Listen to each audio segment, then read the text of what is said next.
Good morning, crew. How y'all doing? Hope you're not feeling too down on the Monday, Super Bowl Monday. I'm sure you guys are all doing just fine. Today's leadership. So something that I have been saying from the beginning, and something I truly believe, is that every one of the men that we're training up and disciple has the potential to be a leader. One of the other things that I've always pushed is that we should all learn all of the different officer roles and be able to execute those officer roles. And today's lesson is talking about leading from your gifting. So how do those two things mesh? Well, for me, here's the deal. Your gifting and an officer role are two different things. For example, my strongest gifting is teaching. And there's multiple reasons for that. I truly believe that God gave me that gift.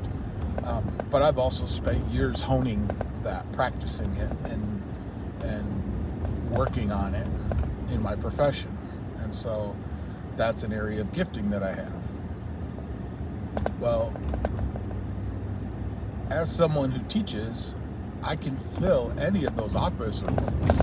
Just because my gifting is teaching doesn't mean I can't be a effective road captain or an effective treasurer or an effective prayer sergeant. I can be effective in any of those roles. Those are two different things.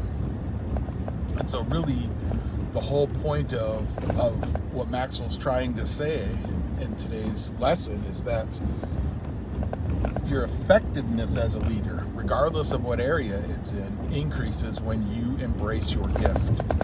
So identifying, knowing your gifting, and embracing that, utilizing it to help you fulfill whatever role you're in is what God calls us to do. And that's what the example he's giving is when Paul was talking to Timothy. Paul told Timothy to embrace his gifts. The other nice thing, or the other important thing about embracing your gifts and leading from your gifting is you don't look fake. You're not forcing something. You're not being awkward about it. It's real. It adds legitimacy to it and sincerity. And then finally, lead from your own identity. When you're leading from your gifts, you're creating your own identity. You don't have to copy other people. You don't have to, not everybody in our club is going to lead like James Johnson leads. And there's nothing wrong with that. The body has many parts and many parts, and each of those parts serves a different purpose and leads in a different way. I know some people would argue that, well, the toe doesn't lead anything. Well, it does if you want to talk about balance. People without toes struggle with balance. And so